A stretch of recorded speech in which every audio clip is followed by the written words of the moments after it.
Cette première manifestation allant beaucoup plus loin que simplement la demande d'urgence, je pense que c'est la première d'un long combat qu'il faut bien qu'on ait conscience que l'on va avoir à mener pour pouvoir maintenir, non seulement maintenir des services existants, mais aussi faire évoluer l'hôpital vers une exigence de qualité et d'hôpital de plein exercice, en proximité et répondant vraiment aux besoins de la population. C'est un plaisir pour moi de vous voir réunis dans cette lutte que vous menez sans relâche depuis plusieurs années maintenant pour l'hôpital public.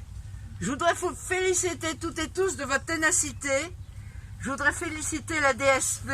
Vous préfigurez ce que devrait être une véritable démocratie en santé, c'est-à-dire que les gens dans un territoire se réunissent, usagers, personnels, élus, pour définir quels sont leurs besoins en santé et comment on peut améliorer la chose. Il n'y a pas qu'à Luçon que ça va mal. C'est partout en France. C'est partout en France parce que c'est bien les conséquences des politiques qui ont été menées depuis des années. L'hôpital va mal, l'accès aux soins en ville va mal, va très mal. Alors je ne vais pas vous faire du mélo, mais on sait qu'y compris, il y a des morts qui ne devraient pas être à cause de cette situation. Alors pourquoi est-ce que ça va aussi mal? À cause effectivement de la volonté de faire des économies d'argent public. Et puis, pour aider, on a décidé de limiter la formation des professionnels, en particulier des médecins, mais pas uniquement des médecins. Il n'y a pas assez de professionnels formés partout en France. Vous savez qu'actuellement, il y a un conflit national autour de la question des retraites. C'est en fait la même question. Est-ce que les recettes de la sécurité sociale sont adaptées à nos besoins, que ce soit pour les retraites ou pour la santé, ou pas? Il y a un vrai déni de démocratie en ne laissant pas la population décider de quel pourcentage des richesses produites en France elle a envie d'attribuer à la santé. Vous allez dire, il n'y a pas que ça, parce qu'on manque de professionnels. On manque de professionnels et c'est d'ailleurs ce que maintenant ils nous répondent, les ARS, les directeurs d'hôpitaux, tout ça, pour justifier des fermetures. Alors, qu'est-ce qu'on peut proposer? Qu'est-ce qu'on peut proposer? Il y a des propositions. Il faut arrêter de nous dire c'est fatal. Déjà, il faut garder les professionnels qui sont actuellement en exercice. C'est un peu lié à la question de l'argent, pour deux raisons. D'une part, parce qu'effectivement, il faudrait augmenter les salaires pour qu'ils ressemblent à la moyenne des salaires de l'OCDE des personnels soignants. Mais c'est pas que ça. C'est qu'en plus, en voulant à tout prix faire des économies, on oblige les personnels à considérer qu'il faut avant tout être rentable plutôt que s'occuper des malades d'une manière humaine. Et comme les professionnels de santé ont choisi ces métiers-là pour être dans les relations humaines et pour faire de l'humain, ils ne supportent pas de remplir des tableaux Excel et ils quittent donc le métier pour aller faire autre chose. Il faut en former. En ce qui concerne les médecins, le président Macron a dit qu'il supprimait le numerus clausus, vous savez, cette limitation du nombre de médecins qui existait depuis les années 70. Sauf qu'il l'a supprimé dans les mots, parce que concrètement, il n'a pas donné les moyens aux universités d'en former plus. Concrètement, dans 10 ans, la situation risque d'être pire que celle d'aujourd'hui. Il faut former des infirmières, il faut former des aides-soignantes, il faut former des manip radio, et il y a plein de personnel qu'il faut former. Et pour ça, ça pourrait être utile, y compris en termes pour les jeunes, tout ça, qui ont du mal à faire leurs études, qu'ils puissent avoir un salaire pendant leurs études en échange d'un engagement à rester dans le service public. Enfin, il faut mieux les répartir sur le territoire.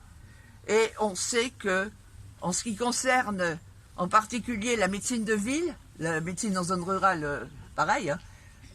Les centres de santé, ça serait un moyen pour leur permettre d'être mieux répartis sur le territoire, parce que quand on est salarié, on peut accepter d'aller quelques années dans un territoire où on n'a pas envie de passer toute sa vie. Quand on s'installe en médecine libérale, en général, c'est parce qu'on a véritablement l'intention d'y passer sa vie, donc on hésite beaucoup plus à aller s'installer partout. Qu'il ne faut pas croire dans toutes les fausses solutions, parce qu'on nous en rabâche des fausses solutions en ce moment, et on nous en rabâche beaucoup. Le président Macron a dit qu'on allait supprimer la tarification à l'activité, cette fameuse T2A dont vous avez peut-être entendu parler, qui a été le moyen d'étranglement financier des hôpitaux. Sauf que si on n'augmente pas le budget global des hôpitaux, on peut facilement trouver autre chose que la T2A pour avoir le même résultat que la T2A, il n'y a pas de problème. Et puis dans les fausses solutions, il y en a d'autres, hein. Mais il y a quand même l'histoire des hôpitaux de proximité. Là, c'est extraordinaire. C'est purement de la communication pour, soi-disant, faciliter l'accès de toute la population à l'hôpital. La loi Buzyn a dit qu'on allait créer 200 hôpitaux de proximité en France. En fait, c'est pas créer 200 hôpitaux de proximité, c'est vider 200 hôpitaux de leur maternité, de leur service de chirurgie, de leur service d'urgence. Éventuellement, dans des endroits un peu isolés, on va laisser un SMUR quand même. C'est vider les hôpitaux, c'est ça qu'ils appellent des hôpitaux de proximité. Alors effectivement, pour en créer 200, faut enfermer 200. Vous comprenez bien que... Et vous voyez ce qu'ils veulent. Alors en échange, effectivement, ils proposent 3 francs 6 sous d'argent de dotation supplémentaire pour l'hôpital.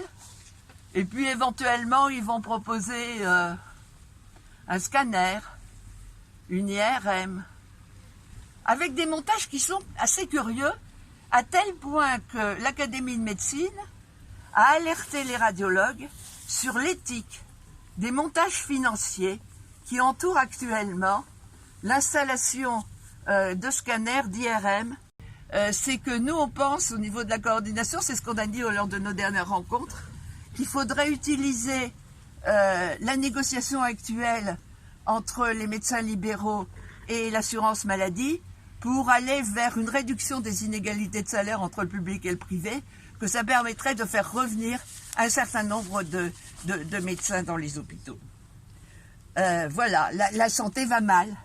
La santé va mal et notre place au niveau de la coordination, c'est bien d'essayer de coordonner tout ce qui se passe en France, tout ce que vous faites vous, tout ce que font d'autres ailleurs, pour que enfin le gouvernement comprenne que la population est en train de se bouger. Parce que je peux vous assurer que la population, elle se bouge partout. Et il faut qu'on essaye de coordonner ça, de rassembler ça, pour faire comprendre que la population ne supporte plus qu'on est dans une véritable catastrophe sanitaire et les gens ne sont plus soignés comme ils le devraient. Et quand on sait que notre pays était classé le premier au monde pour son système de santé en l'an 2000, c'est quand même dramatique. Alors, la coordination, on essaie de faire connaître ce qui se passe partout. Et puis, on a des liens aussi avec d'autres organisations parce qu'on a intérêt à se bouger tous ensemble, à faire un front commun pour exiger des moyens pour la santé, pour le service public de santé. Moi, je voudrais dire juste un petit mot. C'est que, en fait, notre combat, on voit bien après ce que vient de dire Michel, c'est que notre combat, notre résistance, notre ténacité, elle est bien sûr pour défendre notre hôpital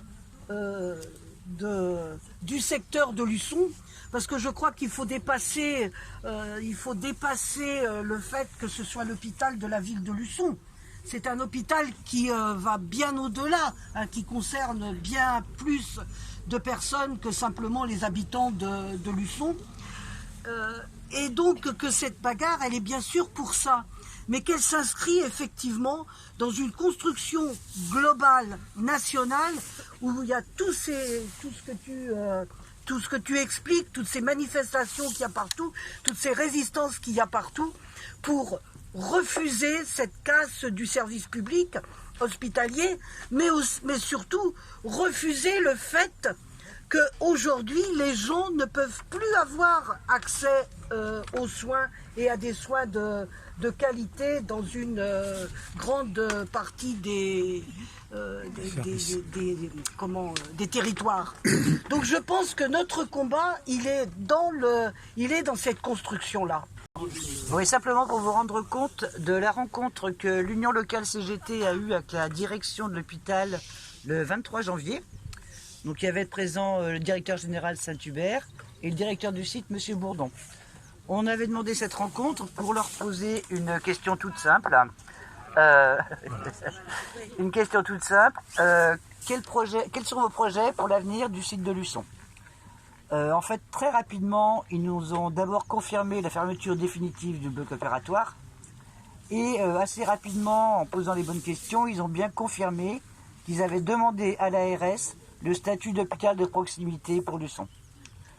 Ils nous présentent ce projet d'hôpital de proximité comme quelque chose de merveilleux qui va pérenniser absolument l'ensemble des services et surtout donc qui va donner des budgets supplémentaires.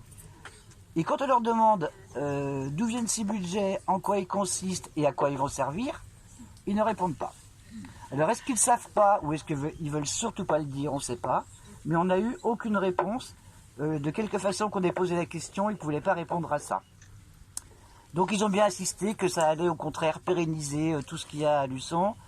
Cela dit, on avait à peine tourné les talons qui s'en allait annoncer à l'équipe du SIAD, c'est-à-dire le service de soins infirmiers à domicile, qu'il allait fermer. Donc après la fermeture du service de soins à domicile du CCAS, ça veut dire qu'à Luçon, il n'y aura plus que du privé pour avoir des soins à domicile. Bonsoir. Je voudrais compléter la précédente intervention par des informations. Alors, en ce qui concerne les hôpitaux de proximité, celui de Luçon ou les autres, en fait, ça devient une coquille vide, c'est-à-dire que l'on vide complètement l'hôpital de tous les services de court séjour. C'est-à-dire, ici, la maternité, vous savez bien qu'elle est fermée depuis longtemps. La chirurgie, ça vient d'être fermé définitivement, sauf peut-être si vos actions permettent de faire le revirement. Mais en tout cas, si ça s'est transformé en hôpital de proximité, il n'y aura plus de chirurgie. C'est clair, il n'y en aura pas. Et d'autre part, tous les autres services, tels que le laboratoire, tels que la radiologie, tels que les urgences, tels que le SMUR, sont en option et aux dépens de l'ARS, point final. C'est-à-dire sous prétexte de dire, parce que je sais que cet argument a été avancé, que de dire que redevenir ici un hôpital de proximité fait qu'on n'a plus de tutelle de la part de La Roche-sur-Yon. Non, la tutelle, elle viendra directement de l'ARS. Donc, et la tutelle financière. Et il y a des crédits, et on sait très bien combien sont ces crédits, et d'où ils viennent. Ils viennent uniquement de l'ARS, et par décision du directeur de l'ARS directement, si les objectifs de l'ARS sont atteints par la structure de proximité. Donc vous êtes en fait pieds et mains liés, et vous ne décidez de rien, et c'est le directeur de l'ARS qui dira, voilà, moi mon schéma régional ou mon schéma départemental pour la Vendée c'est ça, donc à Luçon il y a ça, et puis il n'y aura pas rien d'autre. Donc c'est ça que ça signifie. Et c'est extrêmement pervers, puisque en fait on va donner de l'argent en plus pour avoir un accès aux soins en moins. C'est ça qui se passe. C'est-à-dire, et donc en fait, du fric, il y en a, mais pour ceux qui le veulent, et ce qui va, pour vous, éloigner les structures de soins, de médecine, de chirurgie, d'obstétrique, c'est déjà fait, et de laboratoire, éventuellement de radiologie, et les urgences et le SMUR. Donc, voilà. Et je vous rappelle que Braun, le sinistre de la santé à Rennes, il y a quelques semaines, a dit qu'il y avait encore en France 240 services d'urgence en trop. en trop.